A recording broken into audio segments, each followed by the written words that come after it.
Act 2, Scene 1. The scene opens upon the forest of Arden, where the old Duke and his followers are living the life in exile, merrily with the benefits of a life away from courtly intrigue and pretentiousness, and with the benefits of pastoral life. बहुत लंबी line है, दोबारा पढ़ते हैं इसको. The scene opens upon the forest of Arden. ये scene खुलता है, ओपन होता है, तब कौन सा सीन हमें दिखाई देता है मंच पे? जंगल का, एडन के जंगल का. Where the old duke and his followers are living the life in exile. अब जंगल में किसको दिखाया जा रहा है? ओल्ड ड्यूक को, जो अपने फॉलोअर्स के साथ एग्जाइल की जिंदगी जी रहा है. एग्जाइल की जिंदगी होती है निर्वासित जीवन, अपने घर से दूर रहना, वो होता है एक्साइल. तो वो सारे लोग कोर्ट से दूर रह रहे हैं ना, तो एग्जाइल में रह रहे हैं मैरीली. लेकिन रह कैसे रहे हैं? मैरीली रह रहे हैं, खुश रह रहे हैं, इंजॉय कर रहे हैं वहाँ पे. With the benefits of a life away from courtly intrigue. यहाँ पर क्या फ़ायदा है, बेनिफिट क्या है? कि वो कोर्टली इंट्रीग से दूर है. कोर्टली का मतलब दरबार के, और इंट्रीग का मतलब षड्यंत्र. क्योंकि जब वो दरबार में थे तो उनके खिलाफ तरह तरह के षड्यंत्र होते हैं, राज रचे जाते हैं, चालें चली जाती हैं, तो वहाँ पे वो थोड़ा सा टेंशन में रहते हैं. यहाँ जंगल में आके उनको कोई टेंशन नहीं है, खुश रह रहे हैं. अब कोर्टली इंट्रीग एंड प्रीटेंशियसनेस. प्रीटेंशियसनेस का मतलब होता है दिखावा. अब दरबार की ज़िंदगी है जो राजाओं की, वो दिखावटी होती है काफ़ी, अंदर से कुछ होते हैं, ऊपर से कुछ होते हैं, उससे भी दूर है वो यहाँ पे. And with the benefits of pastoral life. और पेस्टोरल लाइफ का भी एक यहाँ पे बेनिफिट है. पेस्टोरल लाइफ होती है गांव की ज़िंदगी, सीधी सादी ज़िंदगी, पशुपालन करते हैं, खेती करते हैं, सिंपल घरों में रहते हैं, उस लाइफ को हम क्या कहते हैं? Pastoral life. तो वो पेस्टोरल लाइफ को भी इंजॉय कर रहे हैं वहाँ पे. The duke extols the virtue of this life despite the vicissitudes and occasional bitterness of nature in the form of cold and icy winds. अब ड्यूक एक्सटोल करता है.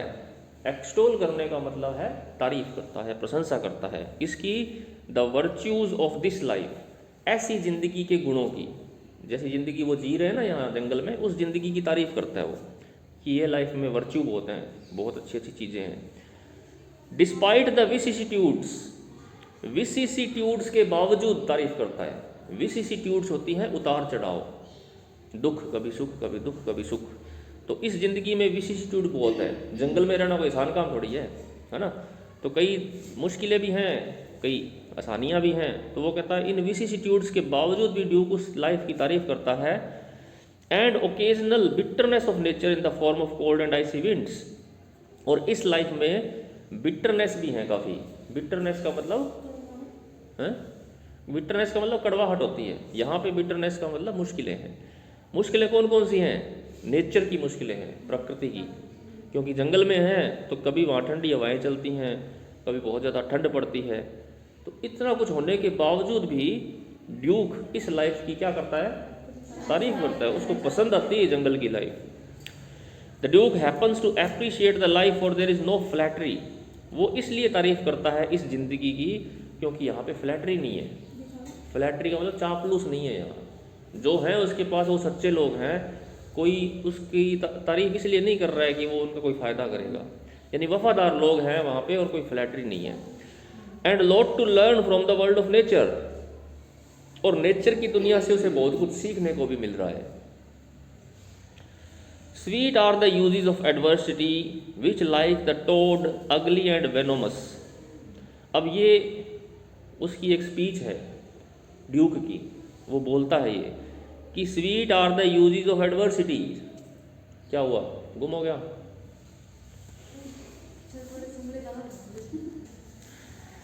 अब ये जो लाइन है ना, बहुत ही इंपॉर्टेंट लाइन है. एक्सप्लेनेशंस भी आती हैं.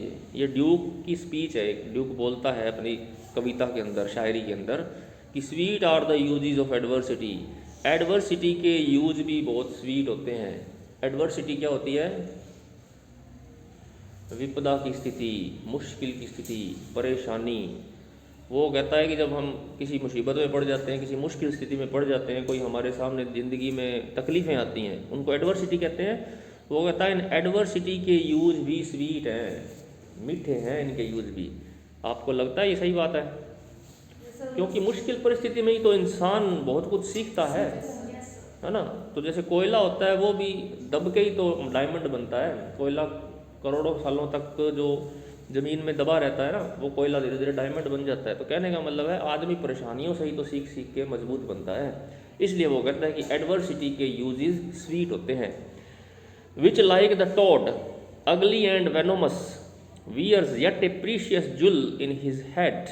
तो उसकी तुलना, एडवर्सिटी की तुलना एक टॉड से कर रहा है। वो टोड एक जानवर होता है मेंढक जैसा जो बहुत जहरीला होता है, लेकिन उसके अंदर एक खास बात होती है कि उसकी जो हेड के अंदर एक बहुत ही प्रीशियस ज्वेल छुपा होता है, बहुत ही एक प्रीशियस रत्न छुपा होता है। तो उस रत्न के लिए लोग उसको मारते हैं, शिकार करते हैं, हालांकि वो बहुत ही जहरीला होता है और अगली भी होता है। तो वो उस एडवर्सिटी की तुलना उससे कर रहा है कि जब हमारी ज़िंदगी में तकलीफ़ें आती है ना, तो वो उस टोड की तरह होती है जो है तो जहरीला और अगली भी, लेकिन उसके अंदर क्या छुपा है? एक रत्न छुपा है, एक ज्यूल छुपा है।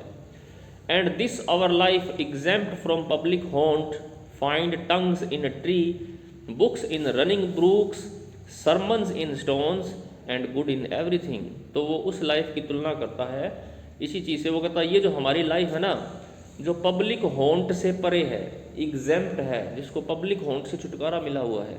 पब्लिक हॉन्ट का मतलब है, हॉन्ट का मतलब पीछा करना, लगातार परेशान करना किसी को।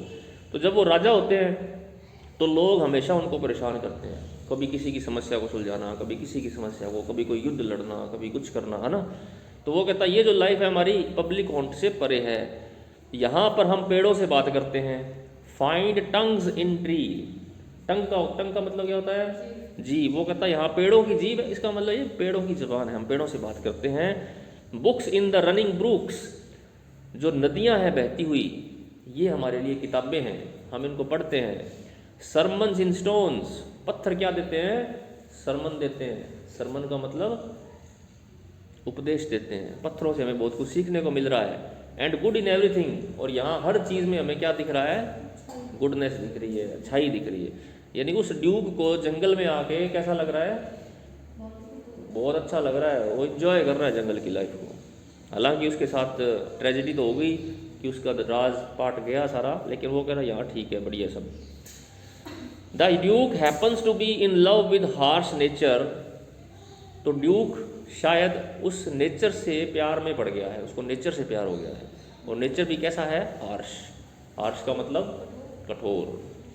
As unlike the courtier they are not false flatterers and make him and others realize what their actual physical condition is।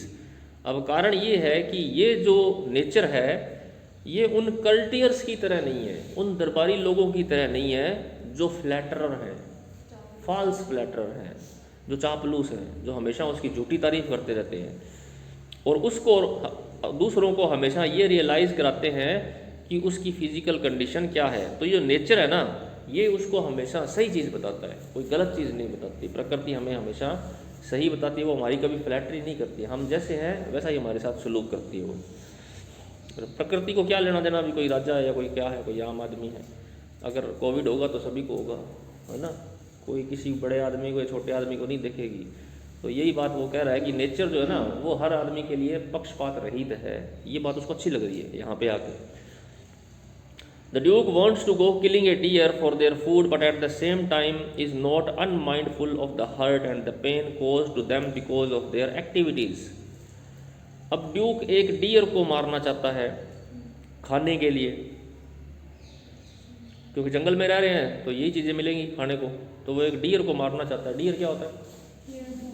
हिरण होता है। तो वो हिरण को मारना चाहता है, लेकिन दूसरी तरफ वो इस बात से अनजान नहीं है, अनमाइंडफुल नहीं है, इस बात से अनजान नहीं है कि उसके इस काम से वो डियर को हर्ट भी करेगा और पेन भी करेगा। यानी डियर बेचारा परेशान भी होगा, दर्द भी होगा और उसको हर्ट भी करेगा उसकी इस एक्टिविटी से।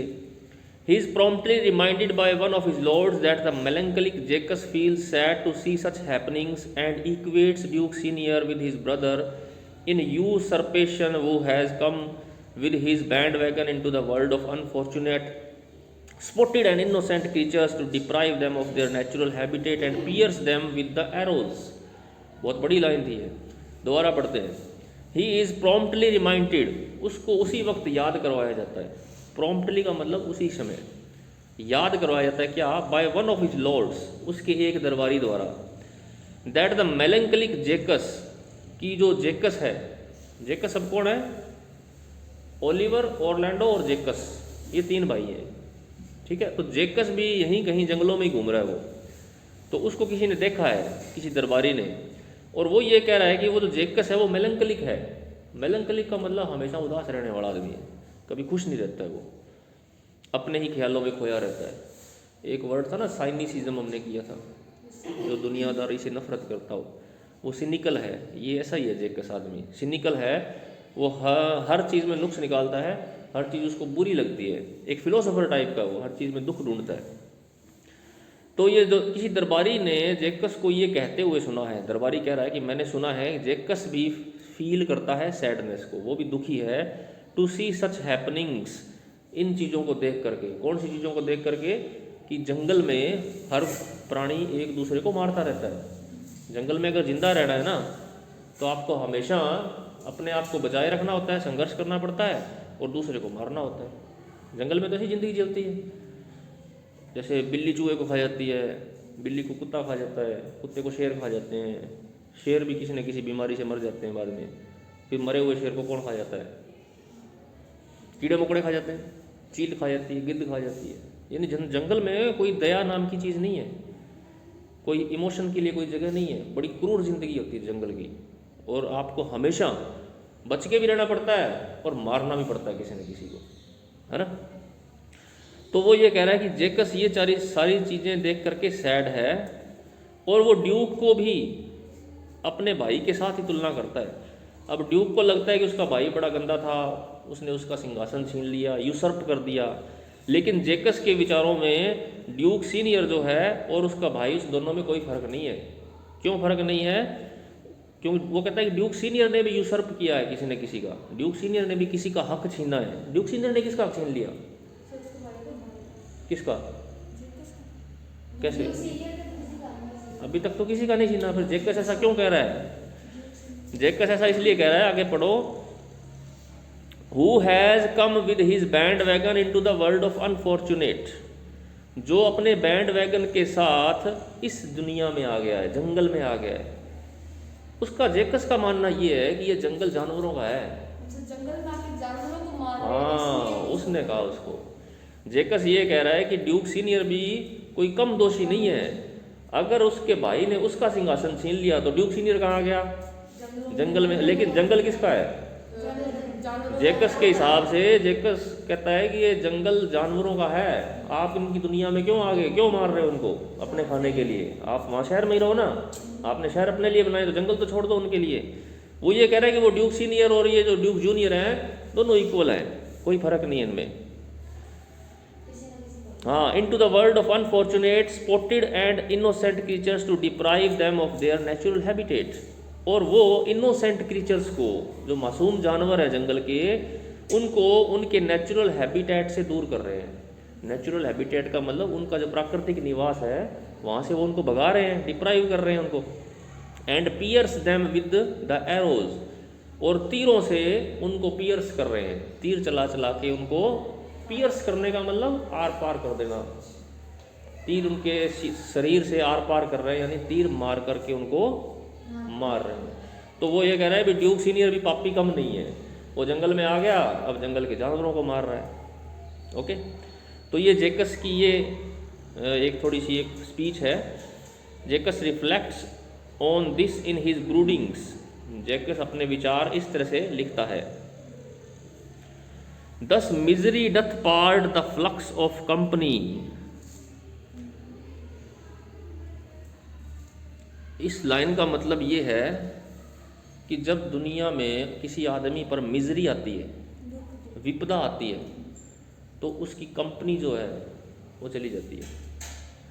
उसके साथ वाले जो लोग होते हैं ना, वो उसको छोड़ करके चले जाते हैं। ये दुनियादारी का असूल है कि misery doth part the flux of company. Part का मतलब जुदा हो जाना, फ्लक्स ऑफ कंपनी बहुत ज़्यादा कंपनी, जितने भी लोग हैं। ड्यूक सीनियर के साथ भी तो यही हुआ कि उसको वो अपना राज दरबार छोड़ करके वो कहाँ आ गया, जंगल में आ गया। कुछ एक उसके जो वफादार लोग थे वो तो उसके साथ रहे, बाकी सारी शान शौकत उसकी चली गई।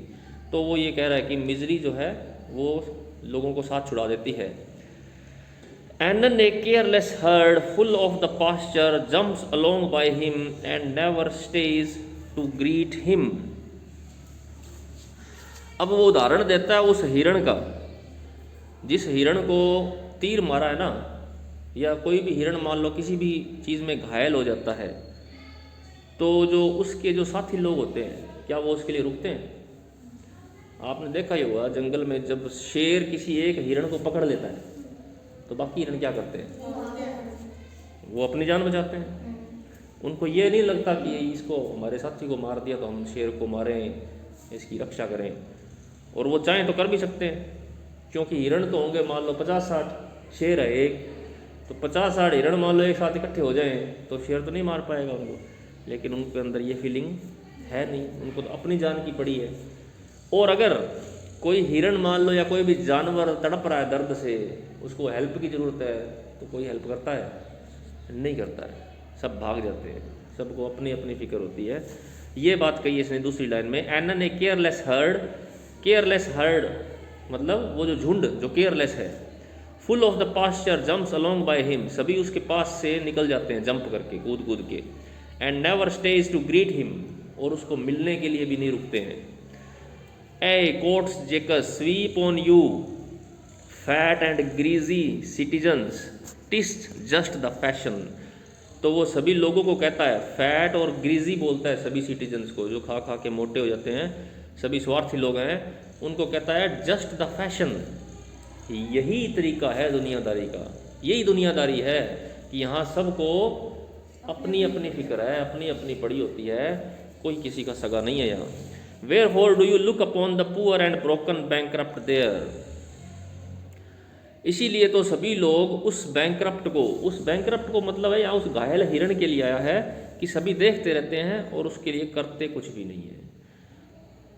ओके, तो ये जेकस की विचार ऐसे ही मिलेंगे आपको पूरे प्ले के अंदर। जेकस हमेशा दुनिया की मानवता की आलोचना ही करता मिलेगा आपको, इसीलिए इसको सिनिकल कहा गया है। ऐसे व्यक्ति को हम सिनिकल कहते हैं, जो हर चीज़ में दुख ढूंढता है, हर चीज़ में बुराई देखता है और निराशावादी सा होता है थोड़ा।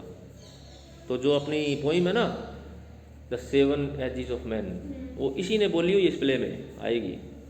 जेकस की ही एक कविता है, आगे बोलेगा वो उसमें भी निराशा ही तो है कि ज़िंदगी क्या है, आदमी पैदा होता है, फिर ये करता है, दूसरी स्टेज, तीसरी स्टेज, ये चौथी ये, और लास्ट में बिना टीथ के, बिना स्वाद के, सबके बिना मर जाता है ना। तो वो भी एक इसकी सिनिकल नेचर को ही तो सिखाता है। The duke becomes interested in his melancholia and wants to join him. अब जब ड्यूक को ये सारी बातें पता लगती हैं, अभी वो जेकस से मिला नहीं है, जेकस के बारे में उसको उसके फॉलोवर्स बता रहे हैं, कोई मिल के आया उससे, उन्होंने ये बताया कि जेकस ऐसे बोलता है। तो ड्यूक को उसके अंदर इंटरेस्ट पैदा होता है और वो उसको ज्वाइन करना चाहता है। ज्वाइन करने का मतलब मिलना चाहता है। Jaques is a philosopher and a moralist. Jaques एक फिलोसोफर है और एक मोरलिस्ट है। मोरलिस्ट आदमी कौन होता है? नैतिकतावादी होता है, जो हर चीज़ में ये चाहता है भी कोई नैतिक नियमों का पालन होना चाहिए, वो मोरलिस्ट आदमी होता है, जो शिक्षा देता है हमें अलग अलग तरह की। Who wants to clean the world of the field, वो दुनिया को क्लीन करना चाहता है। किससे? फिल्द से। फिल्द क्या होती है? गंदगी। गंदगी से दुनिया को दूर करना चाहता है, ये पाप और जो बुरे काम है इनसे। तो कमेंट्स पढ़ लेते हैं। The forest of Aiden the place of many happening is introduced. यहाँ पर इस एक्ट के अंदर हमें सबसे पहले फॉरेस्ट ऑफ एडन का सीन देखने को मिलता है। इससे पहले तो हमने वो सीन देखे ना, कोर्ट की हैपनिंग्स देखी हैं, शहर की ज़िंदगी देखी थी। Duke senior extols the virtue of their lives away from the pomp and falsity of the court. तो ड्यूक सीनियर इस लाइफ की प्रशंसा करता है क्योंकि ये कोर्ट के दिखावे से और उसकी फाल्सिटी से, उसकी झूठ से थोड़ा सा तंग आ गया है। दस giving a good example of pastoral attitude. तो इससे हमें पता लगता है कि ड्यूक का जो एटीट्यूड है वो कैसा है? पेस्टोरल एटीट्यूड, यानी वो ग्रामीण लाइफ को पसंद करने वाला है। The encounter with the forest of Arden points to the fact that the play will present the picturesque and unrealistic fantasy world of the traditional Renaissance pastoral। तो फॉरेस्ट ऑफ एडन को देख करके हमें यह भी पता लगता है कि आगे प्ले में क्या होने वाला है। प्ले में ज़्यादा तरह चीज़ें जंगल की ही दिखाई जाने वाली हैं। जंगल की ब्यूटी, जंगल की जो लाइफ है, उसके बारे में जो फैंटेसी है हमारी, वो पूरी होने वाली है। It becomes clear from the duke speech, sweet are the uses of adversity, changes it that the country life though hard and disciplined has a kindly influence on man. तो ड्यूक की ये जो स्पीच थी, sweet are the uses of adversity, ये आपको याद रखनी है, घर पे थोड़ा सा और पढ़ लेना इसको। Sweet are the uses of adversity, ये इसकी एक बहुत ही फेमस स्पीच है और एक्सप्लेनेशन में आ सकती है। तो इस स्पीच से हमें क्या पता लगता है कि भले ही जंगल की लाइफ हार्ड हो, लेकिन उसका आदमी पर प्रभाव अच्छा पड़ता है, आदमी को पसंद आती है वो। आप भी कभी गए हो पहाड़ों में, जंगल देखे हैं, तो जब वहाँ जाते हैं तो हमें बड़ा अच्छा लगता है, कई दिन से लगता है यहीं रुक जाते हैं। हाँ, पर थोड़े दिन रुक जाएंगे ना, फिर बड़ी जल्दी घर की याद आने लग जाती है, क्योंकि हार्ड होती है लाइफ वो। वहाँ गुफा में पेड़ों पर कौन रहे। चलो हमारे जैसे तो चिकन को हाथ नहीं लगाते। हाँ, तो तुम फल फ्रूट खा लो, जड़ी बूटियाँ खा लो। पत्ती खा लो। पत्ती क्यों, फ्रूट भी तो होते हैं वहाँ पेड़ों पे। हो ही ना तो संघर्ष करना पड़ेगा फिर। The Duke actually is speaking in the context of a highly unrealistic and fanciful poetic tradition, the pastoral. तो ये जो ड्यूक है थोड़ा सा अनरियलिस्टिक है यहाँ पे और फैंसीफुल है। फैंसीफुल का मतलब इमेजिनेशन से फुल है, और ये इस चीज़ को हम पेस्टोरल बोलते हैं। ग्रामीण लाइफ, जंगल की लाइफ इसको दिखाते हैं तो इसको पेस्टोरल कहते हैं। It should be noted that the life in the forest is not Holi ideal. यह भी नोट करने लायक चीज़ है कि फॉरेस्ट की लाइफ आइडियल लाइफ नहीं है बिल्कुल भी, यानी एक अच्छी लाइफ तो नहीं है। They still feel the penalty of Adam. यहाँ पे हमें एडम की सज़ा मिलती है, एडम होने की। एडम और ईव की कहानी पता है ना आपको, बाबा आदम की कहानी है, पता किसी को? ऐसा माना जाता है कि पुराने टाइम में एक एडम था और एक ईव थी, दोनों स्वर्ग में रहते थे। तो स्वर्ग में उनको पूरी आज़ादी थी, पूरा एंजॉय करते थे, लेकिन उनको एक मनाही थी। एक ट्री था स्वर्ग में, ट्री ऑफ नॉलेज उसका नाम था, ट्री ऑफ नॉलेज। उसमें उनको एक ये मनाही थी कि तुम्हें इस ट्री का फ्रूट नहीं खाना। हाँ, सुना हुआ है। उसका एप्पल जैसा एक फ्रूट लगता था। उस ट्री ऑफ नॉलेज की खास बात ये थी कि अगर आप इसका फ्रूट खा लोगे ना, आपको नॉलेज हो जाएगा, ज्ञान हो जाएगा दुनियादारी का, कि आप कौन हो, आपको क्या करना है, इस तरीके का। उससे पहले आदमी को कुछ पता नहीं था, वो खाते पीते थे, एंजॉय करते थे, मस्ती मारते थे। एक दिन एडम की पत्नी जो ईव होती है ना, उसमें बताया कि औरतों का नेचर ऐसे ही होता है, वो रुक नहीं सकती, बस उनको चाहिए तो चाहिए। अब उसको पता लग गया भी ये फ्रूट है और ये मना है खाने से। फिर उसके मन में इंटरेस्ट है, तो खा के तो देखें। हाँ, क्योंकि जिस चीज़ की मनाही होती है ना, उसका करने को जी ज़्यादा करता है ना। अब आपको ये कहते हैं ना, वहाँ कोई एक कमरा है उसमें कभी जाना नहीं, फिर तो ज़रूर जाएंगे, है ना। अभी देखें सही मना क्यों गए। कभी कभी मोबाइल में चुटकुले भी आते हैं ऐसे कि नीचे मत पढ़ो, कुछ नहीं लिखा है। छोटी छोटी लाइनों में लिखा होता है ना, बहुत ही छोटी छोटी लाइनों में कुछ ना कुछ लिखा होता है, कोई गाड़ी से लिख देते हैं कि नीचे मत पढ़ना वरना पछताओगे। तो वो बिल्कुल ही छोटा लिखा होता है, फिर हम उसको जूम कर करके देखते हैं। फिर मान लो उसमें कोई गाड़ी लिखी हो कि मैंने कहा था नहीं पढ़ना। तो आदमी का नेचर होता है कि जब कोई चीज़ की मनाही हो जाती है ना, तो फिर उसको करने का जी करता है। तो ईव को ये जिज्ञासा बहुत ज़बरदस्त होती है कि खा के देखें है कैसा। वो खा लेती है, और जैसे ही वो खा लेती है तो एक श्राप था कि अगर नॉलेज का ट्री का फ्रूट खा लिया ना, तो तुम्हें स्वर्ग से निकाल दिया जाएगा। तो वो जैसे ही वो खाती है तो उनको फिर स्वर्ग से निकाल दिया जाता है और धरती पे पटक दिया जाता है, धरती पे आ जाते हैं फिर वो हैं दोनों ही। खाया तो एक ने था, पर एडम उसके साथ आता है फिर, क्योंकि वो ईव से अलग नहीं रह सकता। तब वो धरती पे आ जाते हैं ना, तब उनको श्राप ये मिलता है कि अब आप मरोगे। तब तक तो अमर थे वो, अब वो कहते थे, अब उनको ये श्राप मिल गया कि अब तुम अमर नहीं रहोगे, अब तुम्हारा मरण होगा, लेकिन मरने से पहले तुम अपने बच्चे पैदा कर जाओगे, नहीं तुम्हारा वंश चलता रहेगा। एक ये श्राप मिल गया उनको। तो उसके बाद से फिर बच्चे पैदा होने शुरू हो गए, और ये धरती अभी तब तक उसी श्राप को भुगत रही है। हम सभी पैदा होते और मरते हैं। अगर ऐसा नहीं होता तो एडम और ईव तो हमेशा जिंदा रहते, हमारा ही रूप थे वो, मतलब हमारा ही रूप थे।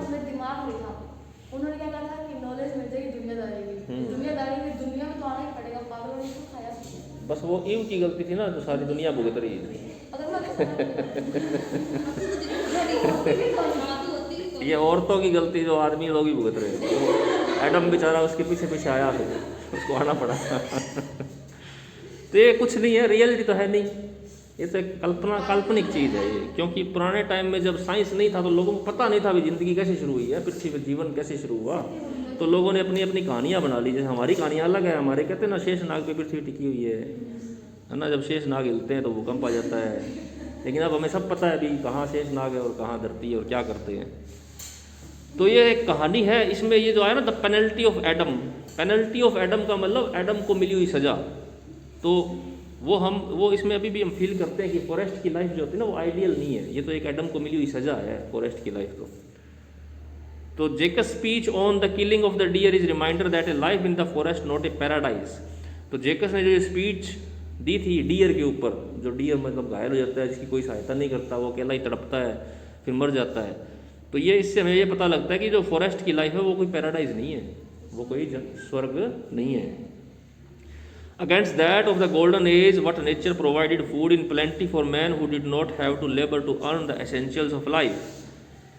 तो उस लाइफ के अगेंस्ट अब जो ज़िंदगी जी रहे हैं, यहाँ पे फूड ही फूड है, फूड की प्लेंटी ऑफ फूड है। प्लेंटी का मतलब बहुत ज़्यादा मात्रा में फूड है और हमें कोई ज़्यादा लेबर नहीं करना पड़ रहा। लेकिन यही ज़िंदगी अगर हम जंगल में जी रहे होते तो हमें बहुत दिक्कतों का सामना करना पड़ता। बस बहुत है, या पढ़े आगे? अच्छी है ये स्टोरी तो बहुत ही अच्छी है, आगे और बहुत अच्छी होने वाली है। चलो एक्ट 2 सीन 2 पढ़ देते, छोटा सा ही बिल्कुल ही एक ही पैरे का। The scene shifts back to the palace. अब एक्ट 2 के अंदर जो सीन 2 आता है वापस कहाँ का आ गया? महल का आ गया। महल में कौन होगा? Duke Frederick had come to know about the flight of the 2 girls and is enraged. Duke Frederick को जब पता लगता है कि 2 लड़कियां भाग गई हैं घर से, तो वो एनरेज्ड हो जाता है। एनरेज होने का मतलब उसको गुस्सा आता है, कहाँ गई लड़कियां मेरी। He is sure that some villains of his court have been a party to the whole drama. और उसको इस बात का पक्का विश्वास है कि कोर्ट में ही कोई ना कोई विलेन है, कोर्ट में ही कोई ना कोई मेरा विश्वासघाती है जिसने जो इस पूरे ड्रामे में एक पार्टी है। On coming to know that the 2 were highly praising the qualities of Orlando, the overthrower of Charles, the duke dispatches a message to Oliver to get Orlando to him or else stand himself in his service। तो जब उसको ये पता लगता है कि दोनों लड़कियां ओरलैंडो की बहुत तारीफ कर रही थी, उसके किसी दरबारी ने बता दिया होगा उनकी बातें सुन करके कि दोनों लड़कियां ओरलैंडो की तारीफ कर रही थी जिसने चार्ल्स को हरा दिया था। तो ड्यूक ओलिवर को ये मैसेज भेजता है कि ओरलैंडो को जल्दी से ढूंढो, नहीं तो फिर तुम्हें मेरी सेवा में आना पड़ेगा, सजा भुगतनी पड़ेगी। ओलिवर कौन है? ओरलैंडो का भाई है ना। तो वो उसको सोचता है ओलिवर को तो पता ही होगा ओरलैंडो कहाँ गया है, तो उसने ओलिवर को फिर ये हुक्म सुनाता है वो। तो कमेंट में है कि this is a brief scene but an important one. The duke's discovery about the disappearance of Celia and Rosalind and their praising Orlando draws Orlando deeper into the plot involving Rosalind, duke senior, duke Frederick and Celia. तो जब Duke Frederick को ये पता लगता है कि दोनों लड़कियां ओरलैंडो की तारीफ कर रही थी, तो ओरलैंडो का रोल जो है और महत्वपूर्ण हो जाता है प्ले के अंदर, क्योंकि वो अब हीरो बनने वाला है। क्योंकि हीरोइन कौन है? रोजालिंड है। लेकिन यहाँ पे जो प्ले की हीरो भी रोजालिंड ही है, सारा प्ले उसी के इर्द गिर्द घूमने वाला है, क्योंकि वो 2 कैरेक्टर प्ले करेगी, एक गैनीमेड भी, हाँ, और वो अब कोचिंग भी देने वाली है ओरलैंडो को, है ना। क्योंकि ओरलैंडो गैनीमेड समझ के आएगा उसके पास, तो गैनीमेड गई मैं तुम्हें बताती हूँ कि कैसे लड़की को मनाया जाता है, तो फिर वो उसके सामने एक्टिंग भी करेगा। तीसरा, Orlando still shows up as the blameless and the naive hero of fairy tales. Orlando अभी भी हमें ब्लेमलेस लगता है, ब्लेमलेस का मतलब निर्दोष लगता है, और एक नाइव हीरो लगता है। नाइव का मतलब बिल्कुल सीधा साधा भोला वाला। He is guilty of nothing but youth, courage and handsomeness. उसका कोई दोष नहीं है सिवाय ये कि वो यंग है, बहादुर है और हैंडसम है। This is further reiterated by Adam in the next scene. और ये चीज़ एडम अगले सीन में हमें दोहराएगा भी उस चीज़ को। तो ओके, कल हम पढ़ेंगे एक्ट 2 सीन 3। आप इस